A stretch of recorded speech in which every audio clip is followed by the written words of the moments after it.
Radim Palán se stal vicemistrem světa v rychlostním lyžování a získal v této disciplíně první českou medaili. V tradičním dějišti šampionátu ve francouzském Vars se dnes ještě pokračuje.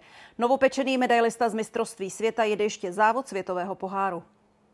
V minulosti byl úspěšným reprezentantem ve skikrosu, ale vždy ho fascinovala rychlost, kterou v aktuální disciplíně využije mnohem víc. V těsné červené kombinéze, aerodynamické helmě a na dlouhých lyžích dosahuje nevídaných rychlostí.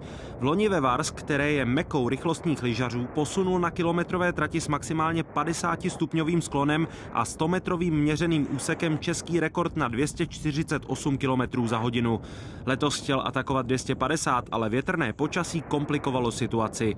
Palán na světovém šampionátu vybojoval stříbrnou medaili, dosáhl rychlosti přes 230 km za hodinu a rychlejší byl pouze domácí favorit a světový rekordman Simon Billy. Byl to skvělý závod, bylo to plný vzrušení a myslím si, že jsme s týmem odvedli dobrou práci. Mezi ženami posunula Silvie Hudečková české maximum na téměř 189 km za hodinu a obsadila 9. místo.